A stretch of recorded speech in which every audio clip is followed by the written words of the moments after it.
O Lar Adventista. Capítulo 80. Como nos recrearemos? O inocente no lugar do pecaminoso. Não se podem tornar os jovens tão quietos e sérios como as pessoas de idade, a criança tão sóbria como o pai. Conquanto as diversões pecaminosas sejam condenadas, como devem ser, provejam os pais, os mestres ou pessoas delas encarregadas, no lugar das mesmas, prazeres inocentes, que não mancham nem corrompem a moral. Não cinjais os jovens a rígidas exigências e restrições que os induzam a sentir-se oprimidos, e a infringi-las, precipitando-se em caminhos de loucura e destruição.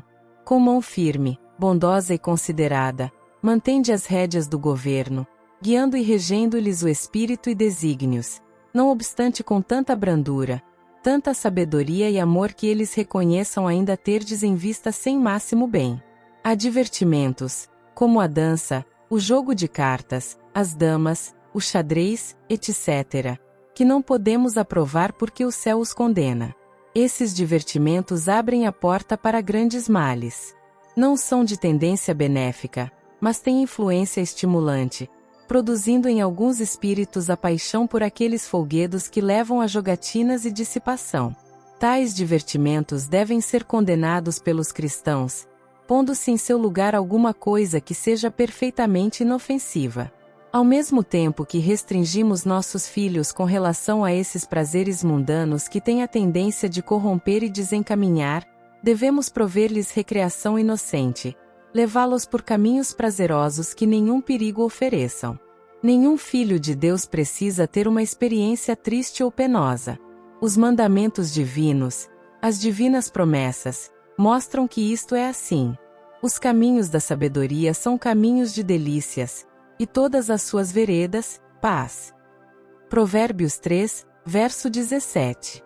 Embora evitemos o falso e artificial, apostas em corridas de cavalos, jogo de cartas, loteria, pugilismo, bebidas alcoólicas, o uso do fumo, devemos proporcionar fontes de prazer que sejam puras e nobres e edificantes. O aspecto útil da ginástica.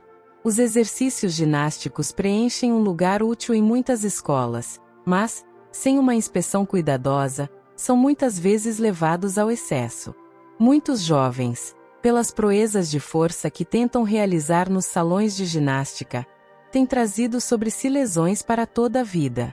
O exercício em um salão de ginástica, ainda que bem dirigido, não pode tomar o lugar do recreio ao ar livre, e para tal nossas escolas devem oferecer melhores oportunidades. Jogos de bola. Diretrizes básicas. Não condeno o simples exercício de brincar com uma bola, mas isto, mesmo em sua simplicidade, pode ser levado ao excesso. Preocupam-me muito sempre os resultados quase inevitáveis que vêm na esteira dessa recreação.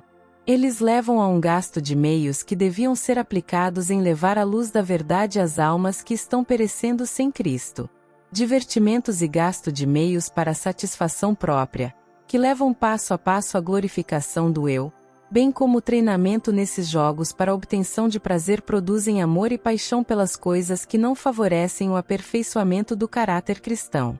A maneira como eles têm sido conduzidos no colégio não leva o sinal do céu. Não fortalece o intelecto. Não refina e purifica o caráter. Há caminhos que conduzem para hábitos, costumes e práticas mundanas, e os praticantes se tornam tão absorvidos e enfatuados que são pronunciados no céu como mais amantes dos prazeres do que amantes de Deus. Em vez de o intelecto se tornar fortalecido para fazerem melhor obra como estudantes, para serem melhor qualificados como cristãos a fim de realizarem os deveres cristãos, esses exercícios enchem o cérebro com pensamentos que desviam a mente dos estudos. É a glória de Deus que se tem em vista nesses jogos? Eu sei que não é. O caminho de Deus e seus propósitos são perdidos de vista. A maneira como seres inteligentes se aplicam, ainda em período de experiência, está se sobrepondo à revelada vontade de Deus e pondo em seu lugar as especulações e invenções do instrumento humano, com Satanás a seu lado a imbuir-lhes o espírito. O Senhor Deus do céu protesta contra a ardente paixão cultivada pela supremacia nos jogos assim tão empolgantes. O problema de muitos esportes atléticos. Os estudantes devem fazer exercício vigoroso. Poucos males a que se devem temer mais do que a indolência e a falta de um objetivo. Não obstante, a tendência da maior parte dos esportes atléticos é assunto de ansiosa preocupação por parte dos que levam a sério o bem-estar da juventude. Os professores ficam incomodados ao considerar a influência destes esportes tanto no progresso do estudante da escola como no seu êxito na vida posterior. Os jogos que ocupam tanto o seu tempo lhe estão desviando o espírito do estudo. Não estão ajudando aos jovens a se prepararem para o trabalho prático e ardoroso da vida. Sua influência não tende para o refinamento, generosidade ou verdadeira varonilidade. Alguns dos mais populares divertimentos, tais como o futebol americano e o boxe, se têm tornado escolas de brutalidade. Estão desenvolvendo as mesmas características que desenvolviam os jogos na antiga Roma. O amor ao domínio, o orgulho da mera força bruta, o descaso da vida, estão exercendo sobre a juventude um poder desmoralizador que nos aterra. Outros jogos atléticos, embora não tão embrutecedores, são pouco menos reprováveis, por causa do excesso com que são praticados. Estimulam o amor ao prazer, alimentando assim o desinteresse pelo trabalho útil, a disposição de evitar os deveres práticos e as responsabilidades. Tendem a destruir a graça pelas sóbrias realidades da vida e seus prazeres tranquilos. Desta maneira, abre-se a porta para a dissipação e desregramento, com os seus terríveis resultados. Quando a vida era menos complexa. Nos tempos primitivos, era simples a vida entre o povo que estava sob a direção de Deus. Viviam junto ao coração da natureza. Seus filhos participavam do trabalho dos pais, e estudavam as belezas e mistérios do tesouro da natureza. Na quietude do campo e do bosque ponderavam aquelas grandes verdades, transmitidas como um sagrado depósito, de geração em geração. Tal ensino produzia homens fortes. Na presente época a vida se tornou artificial e os homens degeneraram. Conquanto não possamos voltar completamente aos hábitos simples daqueles tempos primitivos, deles podemos aprender lições que tornarão nossos momentos de recreação o que este nome implica: momentos de verdadeira construção de corpo, espírito e alma. Famílias em passeios. Famílias várias que vivem numa cidade ou vila devem se unir e deixar as ocupações que as têm sobrecarregado física e mentalmente, e fazer uma excursão para o interior, ao lado de um agradável lago, ou num formoso bosque, onde o cenário da natureza é belo. Devem prover-se com alimentos simples, saudáveis, os melhores frutos e cereais, e estender a mesa à sombra de alguma árvore ou sob a cúpula do céu. A viagem, o exercício e o cenário ativarão o apetite, e poderão eles deliciar-se com uma refeição que fará inveja aos reis. Nessas ocasiões pais e filhos devem sentir-se livres de cuidados, de trabalhos e perplexidades. Devem os pais tornar-se crianças com seus filhos, tornando tudo para eles tão agradável quanto possível. Seja o dia todo dedicado à recreação. Exercícios ao ar livre para aqueles cujo trabalho tem sido dentro de portas e sedentários será benéfico à saúde. Todos os que podem devem considerar um dever seguir este procedimento. Nada a perder, mas muito a ganhar. Eles podem retornar às suas ocupações com nova vida e novo ânimo para empenhar-se em seu trabalho com zelo, sendo melhor preparados para resistir a enfermidades. Felicidade nos encantos da natureza. Não penseis que Deus deseja que nos abstenhamos de tudo que é para nossa felicidade aqui.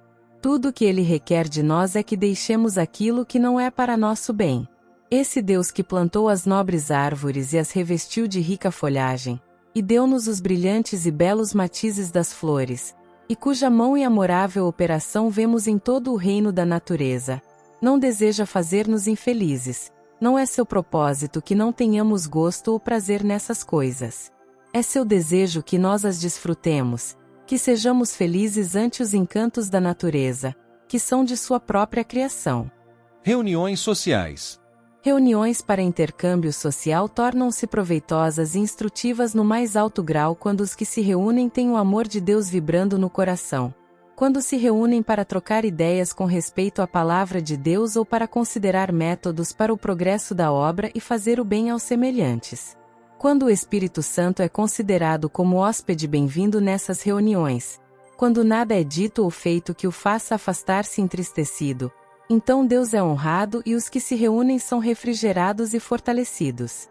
As nossas reuniões devem ser dirigidas de tal maneira, e nossa conduta aí deve ser tal que, ao voltarmos para casa, possamos ter uma consciência livre de ofensa para com Deus e o homem, a consciência de não havermos ferido ou, de algum modo, causado algum dano àqueles com quem estivemos em contato, ou exercido sobre eles qualquer nociva influência.